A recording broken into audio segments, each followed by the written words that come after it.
Good afternoon, sir. My name is Lisa Das. I live in Kolkata, West Bengal.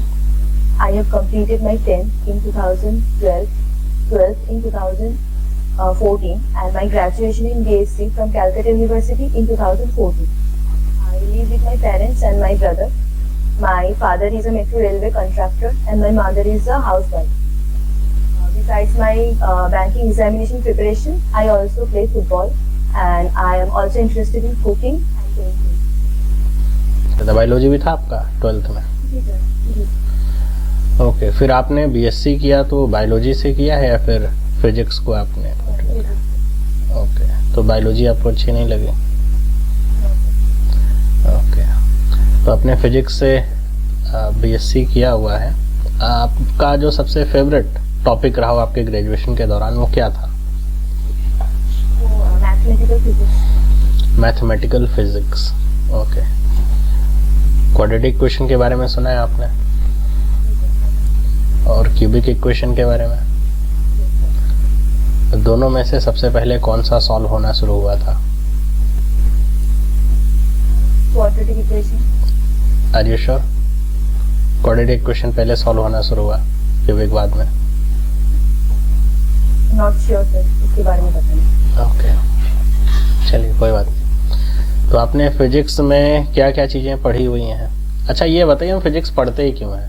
मतलब physics तो general सी चीज़ है, हमारे आसपास सारी चीज़ें हो रही हैं, तो वैसे ही ज़्यादातर लोगों को पता होती है क्या हो रहा है, क्यों हो रहा है, कैसे हो रहा है, तो उसको अलग से पढ़ने की क्या ज़रूरत है? मुझे सब कुछ पता नहीं था पहले, तो फिजिक्स बोल सकते हैं कि साइंस के एक बहुत ही इम्पोर्टेंट पार्ट है, जो हमारे जो तीनों में क्या इम्पोर्टेंट है? फिजिक्स, केमिस्ट्री और बायोलॉजी में क्या इम्पोर्टेंट है सबसे ज़्यादा अकॉर्डिंग टू यू? अगर आप प्रियोरिटी में रखना चाहें तो आप कैसे रखेंगे? अकॉर्डिंग टू यू आप अपने अनुसार बताइए। सबसे ज़्यादा इम्पोर्टेंट है। फिर केमिस्ट्री, बायोलॉजी सबसे कम इम्पोर्टेंट चीज़ है। कम इम्पोर्टेंट नहीं सर, बायोलॉजी का बहुत सारा टर्म्स एंड बहुत सारा चीज़ केमिस्ट्री से आता है। जैसे ऑर्गेनिक केमिस्ट्री, वो भी बायोलॉजी वहाँ से, मतलब ऑर्गेनिक और आपको नहीं लगता थोड़ा सा ये कंफ्यूजिंग टर्म है?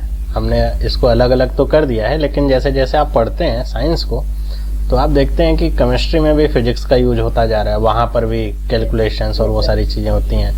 अब फिजिक्स में आप पढ़ोगे तो आपको केमिस्ट्री का कभी कभी यूज होने लगता है, आप फिजिकल प्रॉपर्टीज़ और वो सारी चीज़ें पढ़ते हो तो, और बायोलॉजी पढ़ते हो तो केमिस्ट्री यूज होने लगती है, ऐसा लगता है। तो बड़ा ही एक मिला जुला सा स्वरूप देखने को मिलता है। तो इसको अलग पढ़ने की जगह एक साथ ही पढ़ना चाहिए तो ज़्यादा बेटर अंडरस्टैंडिंग हो पाएगी। फिजिक्स ज़्यादा हद तक एप्लीकेशन बेस्ड है।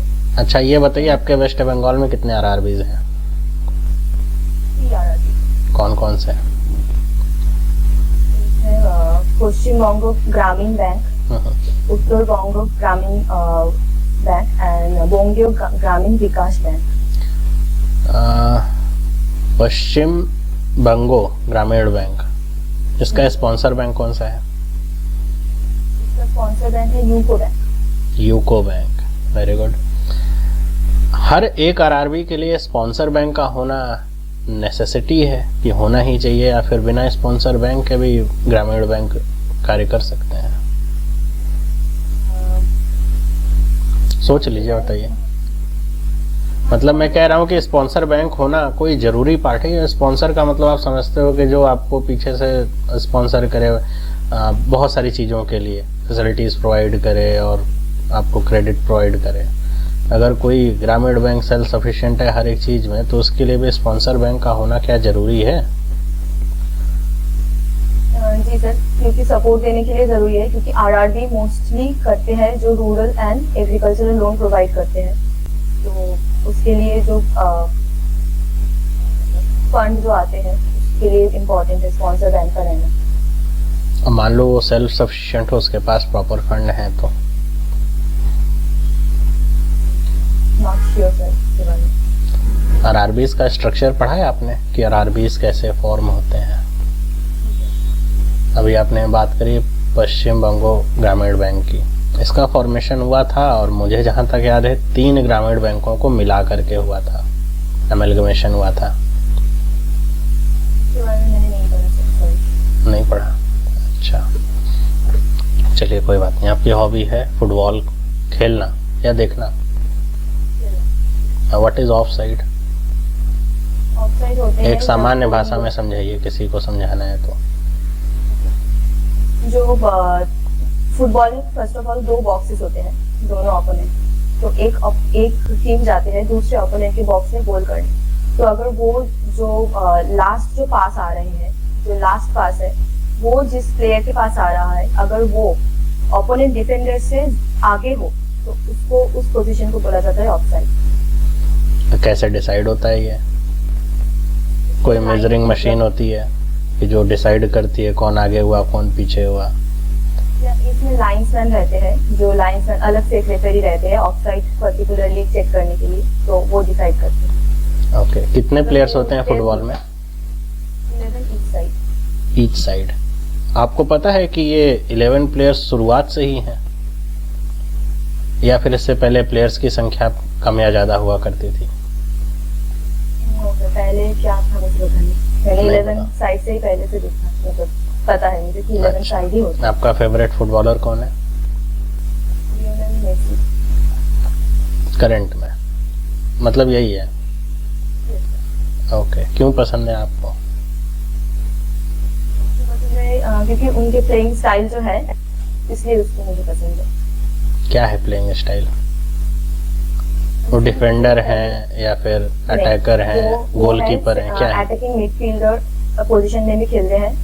जैसे नंबर 9 एक पोजीशन होता है, उसमें मोस्टली उन्होंने जब अपना प्लेइंग स्टार्ट किया था, नंबर 9 उस पोजीशन में खेलते हैं, जो बॉक्स मतलब अटैकिंग मिडफील्डर की तरह वर्क करेंगे, पर वो फॉरवर्ड में भी काफी कंट्रीब्यूशन करते हैं।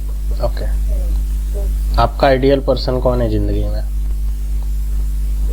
आइडियल पर्सन ऐसा कोई नहीं है। कोई तो होगा, मतलब जरूरी नहीं है वो किसी एक खास फील्ड से हो, कोई तो होगा। हाँ, तो ऐसे अगर देखा जाए, मेरी मदर एंड मेरी फादर ही मेरे आइडियल पर्सन है। दोनों का इंडिविजुअल क्वालिटीज है जो मुझे इंस्पायर करता है। ओके, आपने एसएलआर के बारे में सुना हुआ है? जब हम एमएसएफ विंडो के तहत लोन लेते हैं तो हम एसएलआर का कितना % यूज कर सकते हैं? 1% यूज करते हैं। 1% ऑफ टोटल एसएलआर। ओके, तो बैंक आरबीआई से लोन लेते हैं अपना जो डे टू डे की चीज़ें होती हैं पूरी करने के लिए, सीआरआर मेंटेन करने के लिए और ये सारी चीज़ें मेंटेन करने के लिए। आपको नहीं लगता कि जो सीआरआर की कंडीशन थी वो 1929 की जो आपकी बहुत महामंदी आई थी उससे उत्पन्न हुई थी, तो वो कंडीशन अब हटा देनी चाहिए सीआरआर की? ऐसी परिस्थिति आ रही है, पर ऐसा नहीं है कि फ्यूचर में भी नहीं आ सकती। तो मुझे लगता है सीआरआर रखना इम्पोर्टेंट है अगर बैंकों को कभी ऐसे रिक्वायरमेंट हो गया। प्रायोरिटी सेक्टर लेंडिंग के बारे में क्या पता है आपको? प्रायोरिटी सेक्टर लेंडिंग होता है जो वीकर सेक्शन को जो लोन दिया जाता है फॉर डेवलपमेंट, तो उसको प्रायोरिटी सेक्टर लेंडिंग देते हैं। Weaker section priority sector lending का एक केवल पार्ट है, केवल वीकर सेक्शन को ही लोन दिया जाता है। weaker section and also agriculture and also small businesses, micro financing। अभी एक और बहुत ही इम्पोर्टेंट पार्ट है जिसको ऐड किया गया है रिसेंटली आरबीआई के द्वारा प्रायोरिटी सेक्टर लैंडिंग के प्रारूप में। आप बता सकते हैं कौन सा है वो, किसे ऐड किया गया है? सॉरी सर, मैंने पढ़ा था पर याद नहीं आ रहा अभी। अच्छा, मैं आपको हिंट दे दूं, वो कुछ नए बिजनेसेस को लेकर के ऐसा कुछ अगर आपको याद आए तो।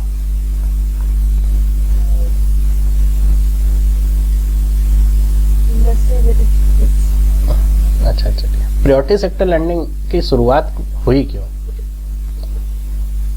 क्योंकि जो प्रायोरिटी सेक्टर लेंडिंग की जरूरत हुई क्योंकि जो हमारे बैंक्स है, बैंकिंग सिस्टम पहले मतलब अभी भी है कि ओनली 25% ब्रांच को रूरल एरिया में ओपन कर सकते हैं। तो जो बैंक और लोन उनको जो दिया जा सकता, अच्छा प्रायोरिटी सेक्टर लेंडिंग आया क्योंकि जो सोशल इंफ्रास्ट्रक्चर उसको डेवलप कर सके, जो स्मॉल जो मतलब जिनको रिक्वायरमेंट है, जो फिनेंशियली इतना प्रॉस्पर नहीं है, वो तो इसलिए यूज होता है। मैं कह रहा हूँ कि इसकी शुरुआत क्यों करी गई। लोन तो लोन है, लोन तो दिया ही जाता है, तो ये प्रायोरिटी सेक्टर लेंडिंग का टर्म कहाँ से बीच में आ गया? इकोनॉमिक डेवलपमेंट हो सके इसलिए। इकोनॉमिक डेवलपमेंट तो लोन देंगे तो वैसे ही इकोनॉमिक डेवलपमेंट होगा। ये प्रायोरिटी सेक्टर लेंडिंग का मतलब क्या हो गया, कि मतलब इसको क्यों लाया गया? क्योंकि उन सेक्टर्स में प्रॉपर फाइनेंसिंग नहीं हो पा रहा है। किन सेक्टर्स में? जो वीकर सेक्शंस हैं। क्यों नहीं हो पा रहा था? एग्रीकल्चर। सॉरी सर, क्यों नहीं हो पा रहा था? बैंक्स जो लोन देते हैं, बैंक्स का मेन पर्पस होता है बिजनेस, तो अगर उनको लोन देंगे तो वहाँ पर प्रोबेबिलिटी है, ज्यादा पॉसिबिलिटी है कि वो एनपीए में चला जाए, कि वो लोग लोन वापस ना कर सके। What is the difference between probability and possibility? Possibility means, सोच के बताइएगा। वन सर, डिफरेंस केवल पूछा है मैंने, परिभाषा नहीं पूछी दोनों की।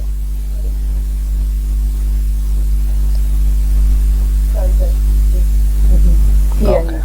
What is the difference between permutation and combination?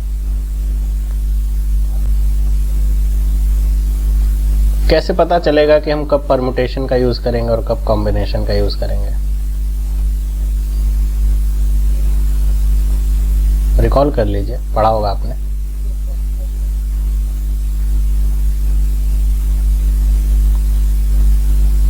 Difference मुझे अभी मतलब एक क्वेश्चन दिया जाए आपको तो आप कैसे उसमें सोचोगे कि परमुटेशन लगाना है, कॉम्बिनेशन? आपने तो बीएससी करी है ना, मैथमेटिकल फिजिक्स पढ़ा होगा। कॉम्बिनेशन में हर पॉसिबल कॉम्बिनेशन, मतलब अगर कुछ इवेंट्स रहे अलग अलग, तो ऑल पॉसिबल जो कॉम्बिनेशन से बन सकता है, तो उसको हम कॉम्बिनेशन कहते हैं। और परमुटेशन में अरेंजमेंट होता है। ओके, तो एमएसएफ के बारे में कुछ बता सकती हैं? What is MSF?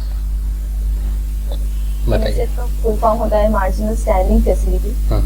तो अगर बैंक को इमरजेंसी, उनको अगर कभी लोन की जरूरत हो गई, तो वो बैंक से लोन ले सकते हैं एमएसएफ के थ्रू। तो इमरजेंसी का मतलब क्या हुआ? एसएलआर तो उनके पास रहता है ना, इमरजेंसी यूज के लिए यूज करते हैं उसे, तो इमरजेंसी एसएलआर के अगर वो मीट नहीं हो पा रहा है, उसको मेंटेन करने के लिए वो लोन लेते हैं। अच्छा, चलिए ठीक है। कुछ इसकी खासियत है तो बता दीजिए एमएसएफ की, जो इसको बाकी चीजों से अलग करता है। तो अगर बैंक रेपो रेट से लोन लेता है, वहाँ पर मिनिमम 5 करोड़ लोन लेना पड़ता है, पर एमएसएफ में 1 करोड़ लोन वो ले सकते हैं। और इनका 3 उसका पैरामीटर होता है, जैसे 1 डे लोन, उसको कॉल मनी बोलते हैं, 14 डेज उसको notice money, and more than 14 days अगर लोन लेते हैं तो उसको मुझे याद नहीं आ रहा, कॉल मनी, नोटिस मनी, कोई बात नहीं, term money, sorry sir, term money, third जो हुआ term money, more than 14 days. और कुछ?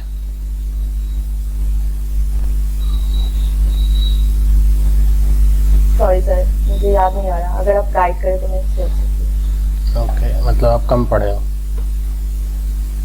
नहीं सर, कम नहीं पढ़े हैं, पर अभी याद नहीं आ रहा। तो आपकी जो भाषा है जो वेस्ट बंगाल में चलेगी, अच्छा चलिए, वो तो आपको पता है कि बंगाली आपको आती ही होगी, है ना? ओके, आपने बैंक में जाना है, ऐसा ही क्यों सोचा?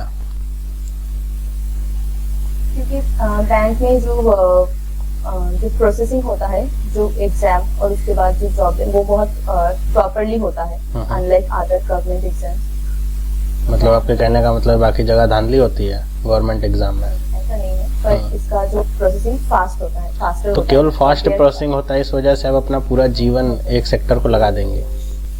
मैं बता रही हूँ, और इसमें ग्रोथ अपॉर्चुनिटी भी ज्यादा है कंपेयर टू अदर। तो मैंने जिस ऐसा कैसे आप कंपेयर कर सकते हैं? आपको पता है, कुछ एग्जांपल दीजिए कि इसमें ग्रोथ अपॉर्चुनिटी ज्यादा है, बाकी में नहीं है। बाकी में नहीं है, मैं ये नहीं बोल रही, पर इसमें ज्यादा, मतलब मेरा जो बैकग्राउंड है उसके अकॉर्डिंग अगर देखा जाए, तो ऐसा कुछ वहाँ पर रिस्ट्रिक्शन नहीं होगा कि मैं इसके आगे नहीं जा सकती। मैं अगर वहाँ पर परफॉर्म प्रॉपरली करूंगी तो मुझे वहाँ पर प्रॉपर ग्रोथ मिलेगा। और वहाँ पर पॉलिटिकल इन्फ्लुएंस भी कम है बैंक में, मतलब। तो आप प्राइवेट बैंक को क्यों नहीं ज्वाइन कर रही हैं? सरकारी बैंक में जाना है, ऐसा ही क्यों? मैंने ऐसा सोचा नहीं, पर प्राइवेट बैंक भी ठीक, हाँ, अच्छा, मतलब same इतने ही है, दिन से दोनों आप है। तैयारी कर रहे हो, अगर आप प्राइवेट बैंक आपने ज्वाइन किया होता आफ्टर योर ग्रेजुएशन, तो अभी तक तो आप अपने पैरों पे खड़े हो गए होते और आप बहुत आगे प्रमोट भी कर गए होते, आप मेहनत अगर करते तो। फिर आपने अपने जीवन के इतने साल क्यों बर्बाद किए तैयारी करने में? ऐसा नहीं है सर, मैंने बर्बाद ही नहीं किया ऑफ कोर्स। तो अगर मुझे प्राइवेट बैंक एंड अगर मुझे पब्लिक सेक्टर बैंक में मिले, दोनों में ऐसा तो कोई डिफरेंस नहीं है, बट पब्लिक सेक्टर बैंक में सिक्योरिटी थोड़ा ज्यादा है, इसलिए मैंने सोचा कि